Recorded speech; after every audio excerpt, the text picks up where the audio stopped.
இந்த உலகத்துல ஒவ்வொரு மனிதனுக்கும் ரொம்பவும் தேவையானது என்னன்னா 3 தாங்க. ஒன்று உணவு, இன்னொன்று போட்டிருக்க உடை, அப்புறம் தங்கறதுக்கு இடம். அப்படி நம்ம 3வதா பார்க்க போறது தாங்க நம்மளோட வீடு. நம்ம இந்த ஒரு வீடியோல பார்க்க போறது 6 விசித்திரமான இடங்கள்ல தாங்க நம்மளோட மக்கள் வந்து வாழ்ந்துகிட்டு வராங்க. இப்போ நான் காமிக்கிற சில இடத்தெல்லாம் பார்த்தீங்கன்னா நம்மளோட வீடே பரவாயில்ல அப்படின்னு தாங்க உங்களுக்கு தோணும். வீடியோ நம்ம முதல்ல பார்க்க போகிறது பிரேசிலியன் ஃபேவல். பிரேசில்ல உள்ள ரொம்பவும் ஏழைப்பட்ட ஜனங்களை ஒதுக்கிய ஒரு இடம் தாங்க இந்த ஒரு பிரேசிலியன் ஃபேவல்ஸ். இதே பொருள் கிட்டத்தட்ட ஒரு கிராமம், ஒரு டவுன் மாதிரி மாறிடுச்சு. இது ஒரு டெவலப்பிங் கண்ட்ரின்னு இப்போ சொல்லிட்டு வராங்க. இது கிட்டத்தட்ட 1000 பேர் மக்கள் வாழக்கூடிய ஒரு சின்ன ஒரு இடம் தாங்க இது.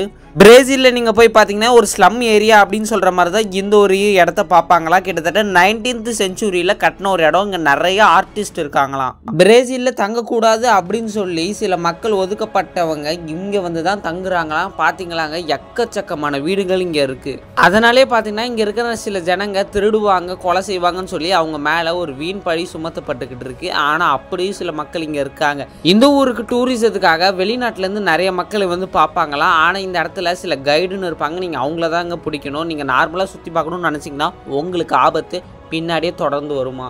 பிரேசிலில் இருக்கிற இந்த ஒரு பிரேசிலியன் ஃபேவல்ஸ் அப்படின்ற இந்த ஒரு இடம் ரொம்பவும் ஃபேமஸாங்க. இங்கே கிட்டத்தட்ட குட்டி குட்டியான நிறைய ஆர்டிஸ்ட்டும் அவங்களுக்கு ஏற்ற மாதிரி நிறைய ஸ்ட்ரீட் ஆர்டிஸ்ட்டும் இருக்காங்க. அது மட்டும் இல்லாமல் இங்கே 1000கணக்கான குட்டி குட்டி வீடுகள் இருக்குது. ஒரு வீடியோ நம்ம 2வதா பார்க்க போகிறது ஃப்ளோட்டிங் வில்லேஜஸ் இன் கம்போடியா. கம்போடியா நாட்டின் மிதக்கும் நகரம். இந்த ஊருக்கு நீங்கள் வந்துட்டா நிறைய படகு இருக்கும். அதெல்லாம் பார்த்துட்டு நீங்கள் என்னடா மீன் நிறைய பிடிப்பாங்களான்னு பார்த்தீங்கன்னா அதெல்லாம் கிடையாதுங்க. இதெல்லாமே அவங்க வீட்டுக்கு போகிறதுக்கான ஒரு சின்ன ஒரு போட். இந்த ஒரு போட்டு மூலமாக தான் அவங்களோட வீட்டுக்கு போக முடியும். அதாவது கம்போடியா நாட்டிலையும் சில ஏழை ஜனங்களுக்காக கட்டப்பட்ட ஒரு இடம் தான் எந்த ஒரு ஃப்ளோட்டிங் வில்லேஜஸ் இன் கம்போடியா. இங்கேயும் வந்து பார்த்தீங்கன்னா ஒதுக்கப்பட்ட ஏழை ஜனங்க தாங்க அதிகமாக வாழ்வாங்க. இவங்க வந்து போக்குவரத்துக்கு அதிகமாக போட்டை தாங்க யூஸ் பண்ணுவாங்க. இந்த ஒரு மரப்படகு, பிளாஸ்டிக் படகு தான் அவங்க யூஸ் பண்ணுவாங்க. அது மட்டும் இல்லாமல் இவங்க ஒதுக்கிட்டாங்களே அப்படின்னு சொல்லி ரொம்பவும் சோகமாலாம் இல்லாமல் இவங்களுக்கும் தனியாக ஒரு ஏரியாவை ரெடி பண்ணி இந்த மக்கள்லாம் சந்தோஷமாக இங்கே வாழ்கிறாங்க. மழை காலம்லாம் வந்தால் தாங்க இவங்களுக்கு ரொம்பவும் ஆபத்து. இவங்களோட வீடு நிறைய பேருக்கு இடிச்சிட்டு போயிடும் அப்படியே தண்ணியில். இந்த ஒரு ஃப்ளோட்டிங் வில்லேஜும் பார்க்க நிறைய டூரிஸ்ட் வெளியிலேருந்து வருவாங்களா. அது மட்டும் இல்லாமல் இவங்க ஏதாவது ஒரு கடைக்கெல்லாம் போகணுன்னா இந்த படகுலேயே சில பேர் கடையெல்லாம் ரெடி பண்ணி வச்சுப்பாங்களா, அவங்கள்ட்ட இருந்து வாங்கிப்பாங்களா. இங்கேயும் பார்த்தீங்கன்னா சர்ச்சு, ஸ்கூல்லாம் இருக்குங்க. இந்த ஒரு வீடியோவில் நம்ம 3வதா பார்க்க போகிறது கிளிஃப் வில்லேஜ். இது எங்கே இருக்குன்னு பார்த்தீங்கன்னா சைனாவில் தாங்க இருக்குது. செங்குத்தா நிற்கிற மலை மேலே தாங்க இவங்களோட வீடெல்லாம் இருக்குது. கிட்டத்தட்ட 72 ஃபேமிலிஸ் இங்கே வந்து வாழ்கிறாங்களாம். அதுவும் இன்னைக்கு நேற்றெல்லாம் கட்டலிங்க. கிட்டத்தட்ட 200 வருஷத்துக்கு முன்னாடியே இந்த ஒரு கிளிஃப் வில்லேஜை கட்டிட்டாங்களாம். இவங்க மலை மேலே ஏறுறதுக்கு ஒன்றும் காங்கிரீட்லாம் போட்டு நல்ல ஒரு படிக்கட்டெலாம் கட்டலிங்க. இந்த மாதிரி இருக்கிற ஸ்டீல் கம்பியை வச்சு ரெடி பண்ண படிக்கட்டை தான் வச்சுருக்காங்களாம். இவங்க மலை மேலே ஏறுறதுக்கே ரொம்பவும் கஷ்டம். இவங்க மலை மேலே மட்டும்தாங்க வீடு இருக்குமா. மற்றபடி இவங்க தொழிலுக்கு, படிப்புக்கு, ஏதோ மருத்துவம்னா கீழே தான் இறங்கி வரணுமா.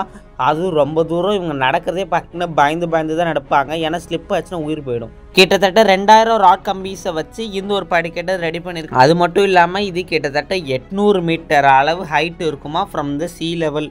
இந்த வீடியோவில் நம்ம 4வதா பார்க்க போது டனல் ஆஃப் பர்ச்செஸ்ட். ரொமானியா நாட்டில் உள்ளது தாங்க இந்த ஒரு அமேசிங்கான ரொம்பவும் பாவமான வீடு. என்னடா இது பார்க்கவே ஏதோ சாக்கடை மாதிரி இருக்கிற ஒரு ஓட்டையாக இருக்குது, இதுக்குள்ளே இருந்து மக்கள் வந்துக்கிட்டே இருக்காங்களான்னு பார்த்தீங்கன்னா இதுதான் இவங்க தங்குற ஒரு வீடாகவே இருக்குது. தங்கறதுக்கு காசு இல்லாத மக்கள் நிறைய பேர் இங்கே தான் வந்து வாழ்ந்துக்கிட்டு இருக்காங்க. நைட் நேரத்தில் மட்டும் தூங்க வருவாங்க. காலையில் நேரம் எல்லாரும் வேலைக்கு ஓடிடுவாங்களாம். ரொமேனியான்ற நாட்டில் இதை டனல் ஹவுஸ்ன்னு கூப்பிடுவாங்களாம். ரொம்பவும் ஏழை மக்கள் தான் இங்கே வாழ்வாங்களாம். அது மட்டும் இல்லாமல் மழைலாம் பெஞ்சதுன்னா ரொம்பவும் கஷ்டம் இந்த ஒரு இடத்துல. அது மட்டும் இல்லாமல் இங்கே அதிகமாக வேர்க்குமா. இப்படி இருந்தாலும் கூட 1-2 இல்லைங்க, கிட்டத்தட்ட 20-30 பேர் இங்கே ஒரு இடத்துல வந்து நைட்டு தங்குறாங்க. இந்த ஒரு வீடியோவில் 5வதா பார்க்க போகிறது ட்ரீனா ரிவர் ஹவுஸ். என்னடா இது ஒத்த வீடு, அதுவும் நடு ஏரியில் இருக்குது அப்படின்னு கேட்டிங்கன்னா 2 கப்பிள்ஸ் இந்த இடத்துல ஸ்விம் பண்ணிக்கிட்டு இந்த ஒரு இடத்துல ஒரு வீடு இருந்தால் எப்படி இருக்கும். அதாவது நம்ம ஸ்விம்மிங் பூலில் நீச்சல் அடிச்சுட்டு இந்த ஒரு இடத்துல வந்து நம்ம ரெஸ்ட் எடுக்கிறதுக்கு எவ்வளோ சூப்பராக இருக்கும் அப்படின்னு நினச்சி கட்டினது தான் இந்த ஒரு ரிவர் ஹவுஸ். இது ரொம்ப ஸ்ட்ராங்காக இருக்குமாடான்னு கேட்டிங்கன்னா நிச்சயமாக கிடையாது. 10க்கும் மேற்பட்ட வாட்டி இந்த ஒரு வீடு தண்ணியில் அடிச்சுக்கிட்டு போச்சா. அதாவது தண்ணி இந்த வீடை கொஞ்சம் எட்டுனாலே போதும், தண்ணி முழுகிடுமா சில நேரத்தில். அது மட்டும் இல்லாமல் நிறைய வாட்டி அடிச்சுக்கிட்டு போயிடுமா. ஆனால் தண்ணிக்கு நடுவில் வந்து கட்டின வீடு எப்படி கட்டியிருப்பாங்க அப்படின்னு நினைக்கிறீங்களா? இதோட ஒரு சூப்பரான விஷயத்த உங்களுக்கு அடுத்து வர விஷயத்தில் சொல்கிறேன். அந்த வீட்டை பார்த்து ஆச்சரியப்பட்டீங்கன்னா இந்த வீட்டை பார்த்து நீங்கள் வாயை தாங்க பழக்கணும். மவுண்ட் ஃபேங்கிங். இந்த வீடியோவில் நம்ம 6வதா பார்க்க போகிற இடம் சைனாவில் இருக்குது. அந்த வீட்டுக்காச்சும் பக்கத்துலேயே வந்து அந்த ஏரிக்காரை இருக்குது, டக்கு டக்குன்னு ஏதாவது எடுத்துகிட்டு வந்து வீடை கட்டலாம். இந்த ஒரு வீடை கட்டணும்னா நீங்கள் கிட்டத்தட்ட 100 மீட்டர்ஸ் மலையிலேருந்து ஏறி இன்னொரு மலைக்கு வந்தால் தான் இப்படி ஒரு வீடியோ நீங்கள் கட்ட முடியும். அது மட்டும் இல்லாமல் ஒரு ஆளால் கட்டிடவே முடியாது. அது மட்டும் இல்லாமல் இந்த ஒரு வீட்டுக்கு நீங்கள் ஏறி போகிறதுக்கு உங்களுக்கு மனத்தெம்பும் மன தைரியமும் இருக்கணும். ஏன்னா இது ரொம்பவும் ஹைட்டாக.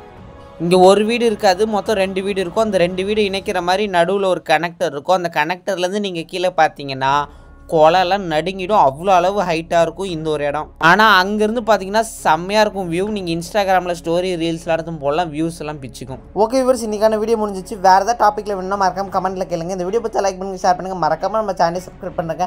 நாங்கள் போடுற வீடியோ அடுத்தடுத்து வந்துகிட்டே இருக்கும். இன்னொரு சூப்பரான வீடியோவில் பார்க்கலாம். Tata bye bye, see you.